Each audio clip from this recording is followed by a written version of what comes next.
केश विनाशन बीस भुजा कृत दूरी महामहिमूरी रुजा रजनी चर वृंद पतंग रहे सर्पावाज तेज प्रचंड रहे मंडल मंडन चारु तरम धृत सायक चाप निशंग परम मदमो महाममता रजनी तम पुंज दिवाकर तेज हनि मण जात की रात निपात किए मृगलोक बहु सरे निये अतिनाथ अनाथ निपाही हरे विषयापन पावर बौली परे योग लोग है बहुत अंधरी राधर के पल है बहुत सिंधु गाल परे नरते पद पंकज प्रेम न जे करते।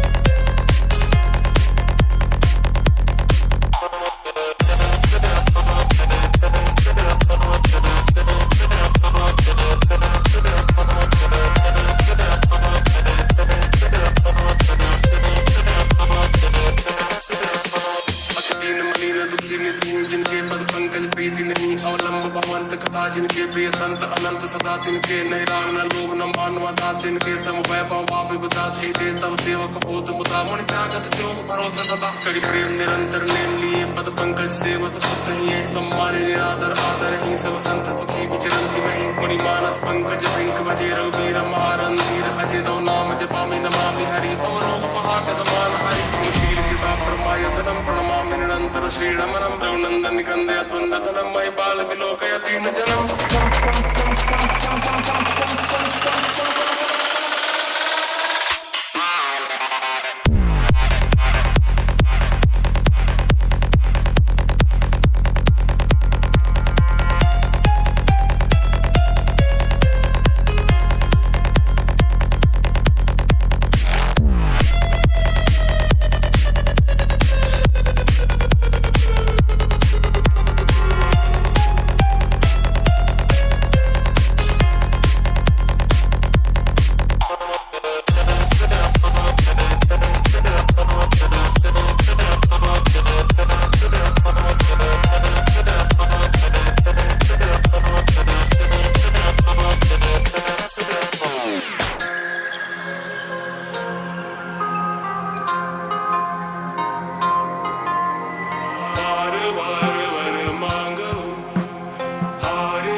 नमस्कार, चैलेंज न्यूज 24 में आप सभी का हार्दिक स्वागत है।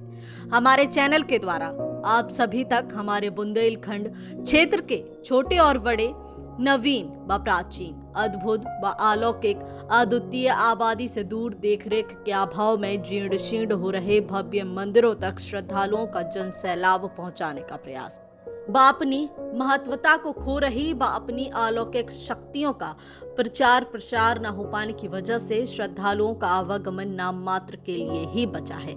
यह बहुत ही प्रसिद्धि प्राप्त कर विश्व विख्यात हैं, या जो मात्र ग्रामीण क्षेत्रों में या अपने आसपास के क्षेत्रों में सीमित होकर रह गया है। पुरातत्व विभाग व शासन प्रशासन की नजर से ओझल होता जा रहा है। ऐसे प्राचीन चंदेल कालीन मंदिरों की प्रसिद्धि को नया रूप देने का व उनकी विशेषताओं का वर्णन करने का प्रयास चैलेंज न्यूज 24 की टीम के द्वारा किया जा रहा है। हमारा प्रयास है आप सभी को उन मंदिरों की विशेषताओं, शक्तियों, आध्यात्मिकताओं को जन जन तक पहुंचाने का। आइए शुरुआत करते हैं इस श्रृंखला के हमारे एक प्रयास का। पूर्व में हमारे चैनल के द्वारा कैलारस शिव मंदिर, जालौन के सिद्ध बाबा काल भैरव और 2000 वर्ष प्राचीन चंदेल कालीन गौरैया माता मंदिर व शिवालय दर्शन का प्रसारण किया गया है, जिसे आप दर्शकों ने खूब सराहा और हमारा उत्साह वर्धन भी किया। उसी श्रृंखला में टीकमगढ़ के कुंडेश्वर धाम की महिमा का मंडन हमारे चैनल के माध्यम से किया गया था। आप सभी का भरपूर सहयोग हमें मिला व आपके द्वारा दिए गए सुझावों को प्राथमिकता से लेते हुए आधुनिक संसाधनों को एकत्रित कर अपने प्रयास को गति देने का प्रयास किया गया है। अब अपनी श्रृंखला को एक और प्रयास को लेकर हम झांसी जिले की व देश की सबसे बड़ी तहसील मऊरानीपुर, जो कि मिनी अयोध्या के नाम से जानी जाती है, बुंदेलखंड के हृदय स्थल जिला झांसी की एक विशिष्ट नगरी मधुपुरी, जो मऊरानीपुर नामक निकटतम 2 पुरियों के समन्वय से अब मऊरानीपुर के नाम से जानी जाती है। इसका बुंदेलखंड के इतिहास में विशिष्ट स्थान है और महत्व रहा। संपूर्ण उत्तर प्रदेश में अनाज मंडी के रूप में भी यह नगरी कुख्यात है। कहते हैं यह प्राचीन धार्मिक नगरी राजा भोज के द्वारा बसाई गई थी। उनकी धर्मप्रियता की देन है कि यहाँ आज भी 300 से अधिक मंदिर स्थापित हैं। यहाँ के लोगों में धर्म, जाति, वर्ग के ऊपर उठकर आपसी प्रेम, विश्वास इतना आगढ़ है कि प्राचीन काल में इसका नाम मधुपुरी था, अर्थात शहद यानी मिठास की नगरी। कालांतर में इसे मऊरानीपुर के नाम से जाना जाने लगा। इस पावन धार्मिक नगरी में अनेक जाति और धर्म के लोग प्रेम भाव से एक साथ रहकर एक दूसरे की धार्मिक परंपराओं में हृदय से आनंदित होकर बढ़ चढ़कर हिस्सा लेते हैं।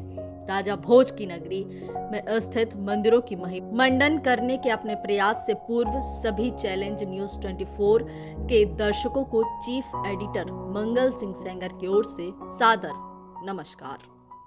चैलेंज न्यूज 24 की टीम अपने दर्शकों को नगर के बहुत ही प्राचीन मंदिरों के दिव्य दर्शन कराएगी और उनका महिमा मंडन करेगी। तो आइए शुरुआत करते हैं भगवान भोलेनाथ के इस प्राचीन मंदिर केदारेश्वर मंदिर से। आज सावन मास में पड़ने वाला इस वर्ष 2021 का अंतिम सोमवार है। बुंदेलखंड के प्रख्यात प्रसिद्धि प्राप्त मंदिर श्री केदारेश्वर भगवान के प्राचीन मंदिर में हमारी पूरी टीम उपस्थित है। केदारेश्वर धाम के विस्तृत वर्णन उपरांत हम आपको ऐसे कई प्राचीन मंदिरों की ओर भी लेकर चलेंगे। मऊरानीपुर के प्राचीन मंदिरों के दिव्य दर्शन की प्रथम चरण में श्री केदारेश्वर भगवान के दिव्य दर्शन मऊरानीपुर से दक्षिण पूर्व में 7 किलोमीटर की दूरी पर स्थित ग्राम रौनी के विशाल पर्वत शिखर पर विराजमान भूत भावन भगवान केदारेश्वर की मूर्ति विराजमान है। इस संबंध में शिव पुराण की कोटि रुद्र संहिता के 19वें अध्याय में पौराणिक वर्णन आता है कि महाभारत युद्ध की समाप्ति के बाद पांडवों ने अपने पापों की मुक्ति हेतु हिमालय पर विराजमान भगवान शिव के दर्शन कर विचार किया। तो भगवान शिव ने पांडवों को देखते ही भैंसे का रूप धारण कर लिया तथा वहां विचरण कर रहे सैकड़ों भैंसों के बीच अपने आप को छिपा लिया। इस पर जब पांडवों द्वारा भगवान शिव को पहचानना मुश्किल हो गया, तब भीमसेन हिमालय की 2 चोटियों के बीच जहां भैंसे का झुंड गुजर रहा था, दोनों पैर फैलाकर खड़े हो गए। भीम ने विचार किया, जो भैंसा शिवजी के रूप में होगा वो मेरे पैरों से नहीं निकलेंगे। हुआ भी वही।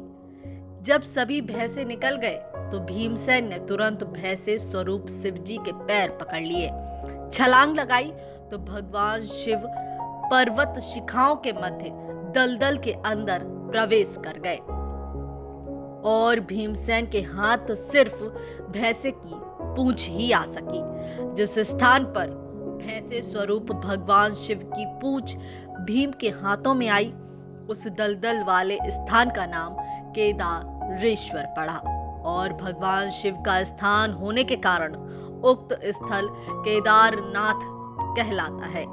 नेपाल के काठमांडू में जहां भैंसे स्वरूप शिव का सिर भाग निकला है, वह स्थल भगवान पशुपतिनाथ का स्थान कहलाता है तथा भैंसे स्वरूप धड़ भाग कहाँ है, इस संबंध में यह मान्यता है कि वह धड़ भाग मऊरानीपुर के ग्राम रौनी स्थित पहाड़ पर निकला।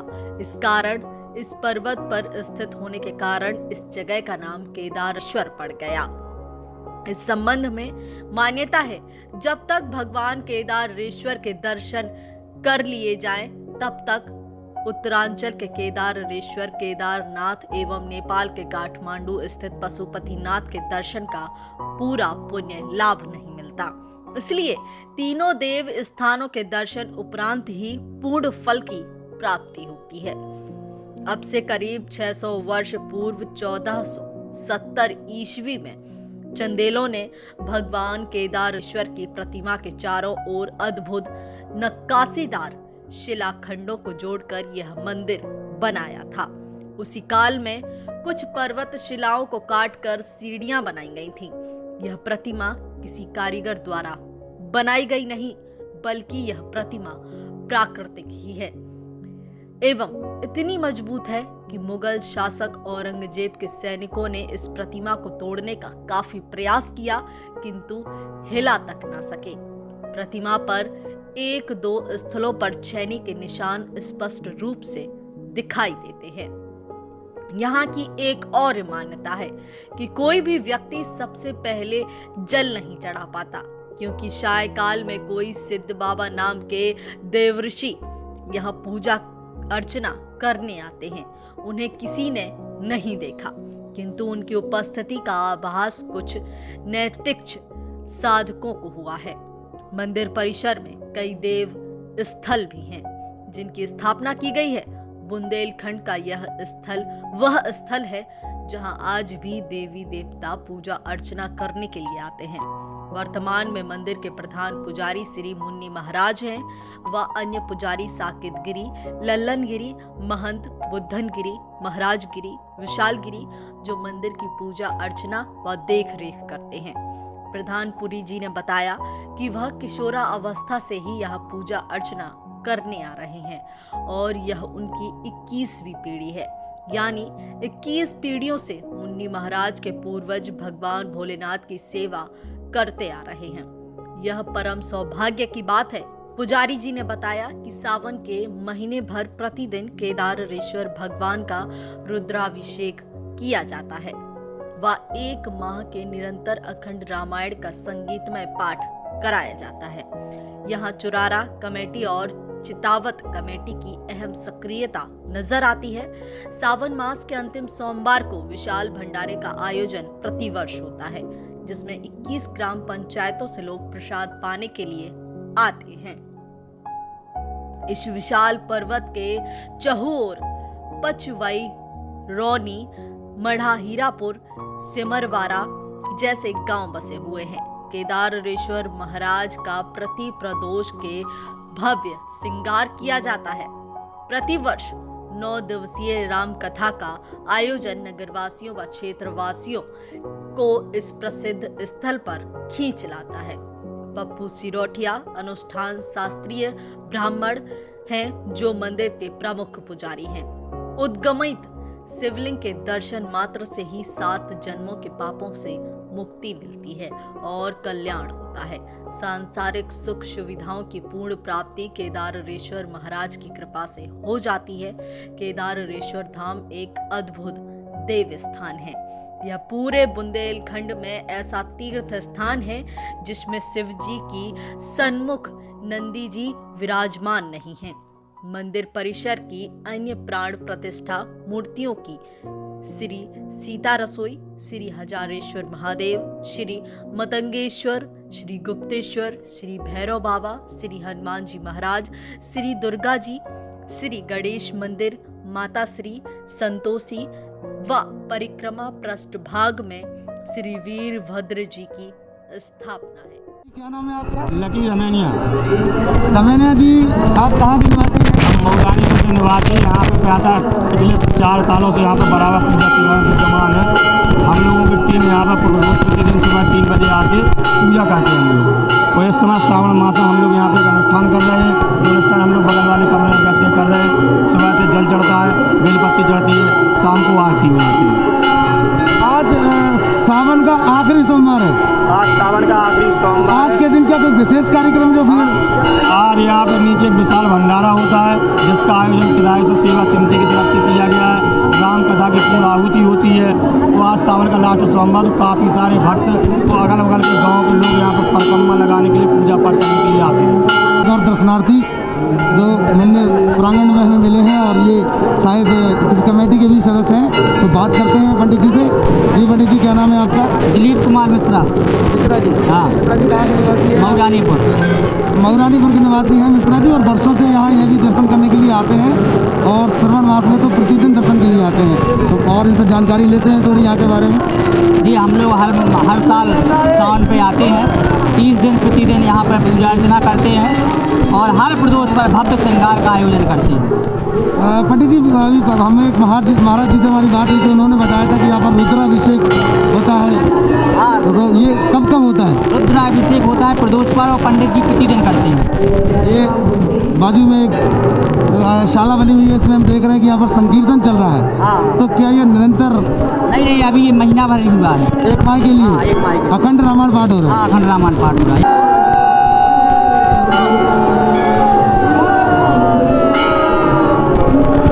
हमारा नाम प्रदीप कुमार गुप्ता है। गुप्ता जी, तो कहाँ से बिलोंग करते हैं आप? यही मऊरानीपुर से करते हैं। मऊरानीपुर के रहने वाले हैं। हाँ। तो आप कितने वर्षों से आप आ रहे हैं सर? सर हमें 15 साल हो गए करीबन यहाँ आते हैं। 15 साल निरंतर आते हैं। क्या श्रवण मास में आप डेली जल चढ़ाने के लिए आते हाँ, हैं? डेली आते हैं। श्रावण मास में डेली आते हैं और वैसे जब मन हुआ जब कभी मन होता है, लेकिन श्रवण मास में प्रतिदिन जल चढ़ाने आते हैं। प्रतिदिन जल चढ़ाने आते हैं। और भोले बाबा की कृपा बहुत अच्छी है। अच्छा। जो श्रद्धालु सब लोग यहाँ आते हैं और सब लोग यहाँ पे उनकी श्रद्धा करके मानते हैं उनको, वो भी सबकी मनोकामना पूर्ण करते हैं भोले बाबा। गुप्ता जी, मैं ये पूछ रहा था आपसे कि यहाँ पे प्रतिदिन लगभग कितने भक्तगण मऊरानीपुर से आसपास क्षेत्रों से यहाँ पे आ जाते हैं? कम से कम 2-2,5-3 हज़ार तो आते हैं श्रद्धालु दर्शन करने के लिए। प्रतिदिन आते हैं। दीपेंद्र करोटिया जी से हम बात करते हैं, यहाँ की कुछ विशेषताएँ पूछते हैं। ये पति पत्नी दोनों एक साथ आते हैं और भगवान भोलेनाथ की सेवा करते हैं, और अब ये जानना चाहते हैं कि ये प्रतिदिन वाले हैं या जब इनका मन होता है तब ये दर्शन करने आते हैं। जी दीपेंद्र जी। नमस्कार, मैं दीपेंद्र करोटिया। मैं कहना चाहता हूँ कि जब मेरा मन करता है तब मैं दर्शन करने आता हूँ। तो हमेशा इस तरह जोड़े से आप दर्शन करने के लिए आते हैं कि कभी कभार के लिए? नहीं, हमेशा, जब से शादी हुई है। जब से शादी हुई है।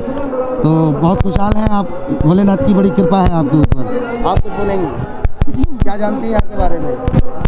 हम तो उनके साथ हमेशा आते हैं। साथ कौन से वाले भगवान है ये?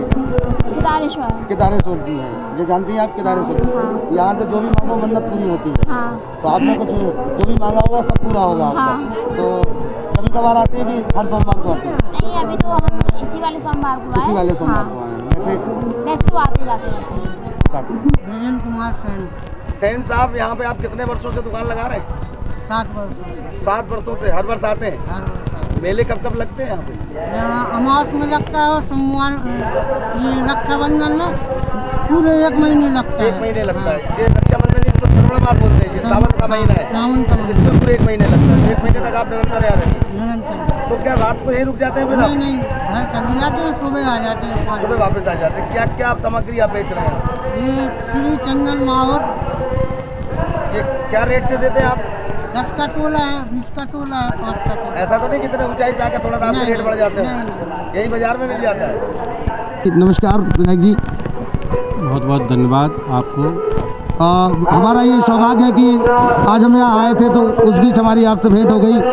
हमें ऐसा कोई ज्ञान नहीं था कि आप यहाँ पे मिल जाएंगे हमें। अब चूंकि एक बहुत जिम्मेदार पद होता है विधायक का, एक प्रजा का पालक होता है। आज आप यहाँ आए, भंडारे में प्रसाद ग्रहण किया आपने। अब हम ये जानना चाहेंगे आपसे कि यहाँ पे आप कब कब आते हो और ये किस किस तरह के आयोजन यहाँ पे होते हैं? हमारा सौभाग्य है कि देवों के देव महादेव, सावन का पवित्र माह है, हमें उनके आशीर्वाद प्राप्त करने का अवसर प्राप्त हुआ। हम अपने आप को बहुत भाग्यशाली समझते हैं। साथियों, रोहनी स्थित केदारेश्वर जो पहाड़ पे साक्षात भोलेनाथ बसे हुए हैं, यहाँ 10-20 गांव नहीं, लगभग पूरा ज़िला क्या पूरा बुंदेलखंड इस पवित्र स्थान से वाकिफ़ है।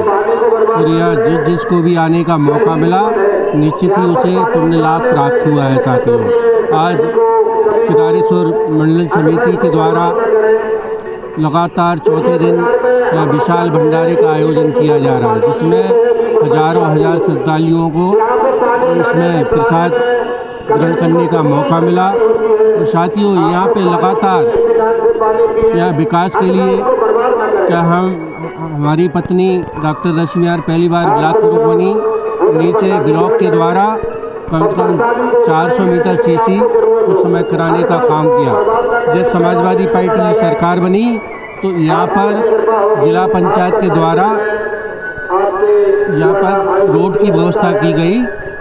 जी विधायक जी, मैं आपसे पूछना चाहूँगा, ये सीसी रोड का निर्माण कितने किलोमीटर एवं है? जी, किलोमीटर कम से कम नीचे से लगभग 3 किलोमीटर का जो सीसी रोड बनाई गई। इससे पहले भी ब्लॉक के द्वारा 400 मीटर सीसी का निर्माण हुआ 2006 में। और जो भी संभव होगा हम सबसे भोलेनाथ के आशीर्वाद से जो भी बेहतर होगा इस पवित्र स्थान के लिए बेहतर करेंगे हम सब लोग मिलके। जी विधायक जी, मैं ये कहना चाह रहा था कि आज ये सीसी निर्माण होने की वजह से जो दर्शनार्थी श्रद्धालु यहाँ अपनी श्रद्धा भक्ति को लेकर आते हैं और उनको ये बहुत सहज हो गया उनके लिए आना। इसके पहले जो आने का साधन था शायद बहुत सीढ़ियों की चढ़ाई करनी पड़ती थी। पहले लगभग 500-600 सीढ़ी और कठिन चढ़ाई थी, श्रद्धालुओं को बहुत परेशानी होती थी। लेकिन अब जब से ये साधन उपलब्ध हो गया रोड के द्वारा, निश्चित ही लोगों को इससे सुविधा हुई है, इस बात को नहीं नकार सकते। विधायक जी, एक किंवदंती हमें यहाँ सुनने को मिली है, ऐसा कि हम सुनते आ रहे हैं कई लोगों से, क्षेत्रीय लोगों से मैंने सुना है कि एक ऐसा मंदिर है, हालांकि इसे केदारनाथ जी से भी कंपैरिजन इनका किया जाता है और बुंदेलखंड का कैलाश पर्वत भी इनको कहा जाता है। बहुत इनकी तो बहुत महिमा विस्तार अगर करेंगे तो शायद हमें अपना जीवन गुजर जाएगा। लेकिन एक बहुत विशेष बात सुनी कि ऐसा मानते हैं कि यहाँ मंदिर में कोई भी दर्शन करने नहीं आता, उसके पहले एक अदृश्य शक्ति आती है। इसको आप कहाँ तक सच मानते हैं? नहीं, सब नहीं मानते हैं। ये तो सिद्ध बाबा आते हैं, सबसे पहले वो फूल चढ़ाते हैं, जल चढ़ाते हैं। यह बात 100% सत्य है साथियों। और इस मंदिर का जो इतिहास है वो महाभारत के समय का वर्णन इसमें मिलता है।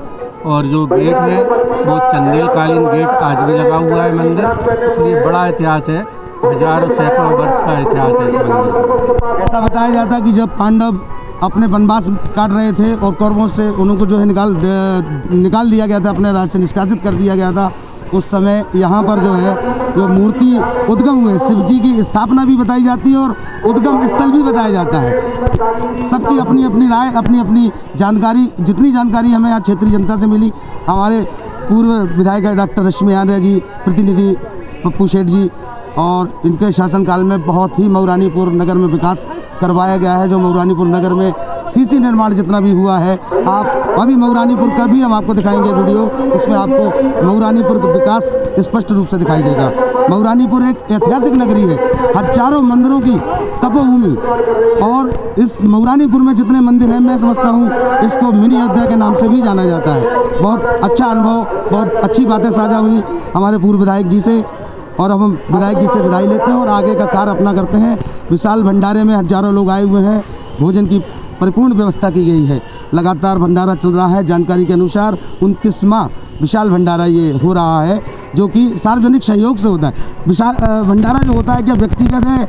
ऐसा सुना है कि सार्वजनिक है। श्री केदारेश्वर मंडल सेवा समिति है। पहला तो सबसे पहला योगदान उनका है, इसके बाद सभी श्रद्धालुओं का जो भी जिस पे बनता है वो सब लोग इसमें मदद करते हैं। जी विधायक जी, बहुत बहुत धन्यवाद आपको हमारे चैलेंज 24 के लिए आपने हमें समय दिया, और जो आपसे हमें जानकारियाँ मिली हैं, इन जानकारियों को हम सहेज कर यहाँ से दूरगामी जो लोग यहाँ दर्शन के लिए आते हैं वो नहीं जानते हैं, जो वो भी आए, हम ऐसा प्रयास करेंगे। यहाँ का महिमा का मंडन बहुत विस्तार पूर्वक करने का हमारा मन है, इसलिए हम बारीक जानकारियाँ एकत्रित कर रहे हैं, जिसमें आपसे हमें काफ़ी विशेष जानकारियों का जो है ज्ञान प्राप्त हो गया है और जानकारियाँ हो गई हैं। इसके लिए बहुत बहुत धन्यवाद। चैनल न्यूज़ 24 हमारे पूर्व विधायक पप्पू सेठ जी का अपने चैनल के माध्यम से हार्दिक अभिनंदन करती है। भगवान श्री केदारनाथ जी, केदारेश्वर जी भगवान का ये विशाल मंदिर, अद्भुत अलौकिक दिव्य मंदिर के दर्शन हमने आपको कराए। यहाँ की आरती प्रमुख तो सुबह 8 बजे प्रारंभ होती है, उस आरती में भी हम सम्मिलित हुए, आपको पूरी विस्तारपूर्वक आरती भी दिखाई। अब यहाँ का आपसी परिवेश, आसपास का क्षेत्र जो कि यहाँ से लगभग 3, 4, 5 किलोमीटर 6 गांव का एक मिश्रण बना हुआ है। जो गांव के लोग हैं, कई समितियां यहाँ बनी हुई हैं, जैसे केदारेश्वर समिति, चितावत समिति, चुरारा समिति, इस तरह की समिति कमेटियां जो बनी हुई हैं, ये समय समय पर आकर यहाँ पर विशाल प्रकार के आयोजन करते रहते हैं। और यहाँ पर एक विशाल मेला लगता है जो कि मकर संक्रांति पर लगाया जाता है। उस समय नगर के समाज से भी, नगर के बड़े बड़े नेता लोग और जो भी पदाधिकारी हैं, अधिकारी हैं, शासनिक प्रशासनिक यहाँ आकर के अपनी व्यवस्था भी देखते हैं और सहयोग राशि भी प्रदान करते हैं।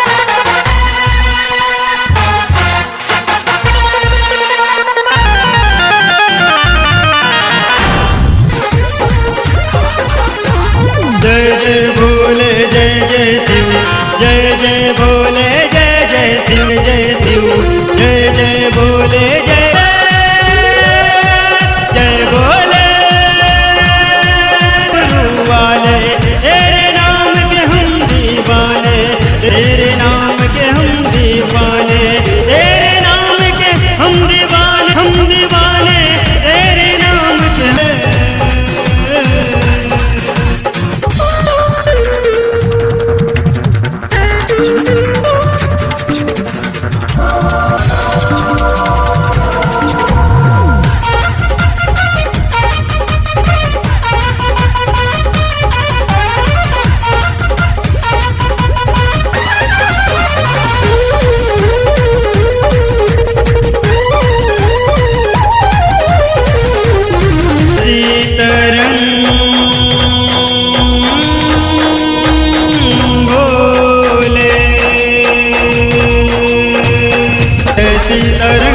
भक्ति का रंग कहे बल्कि उमंग, दिल मेरा है मगन, झूमे मेरा अंग अंग, झूमे मेरा अंग अंग, झूमे मेरा अंग।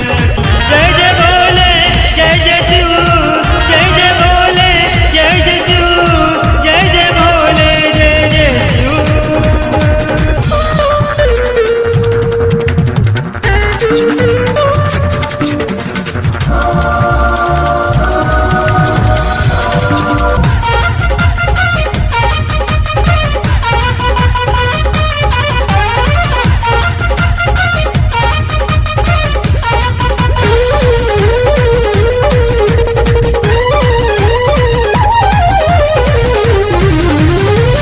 शीश नवाऊं बोले,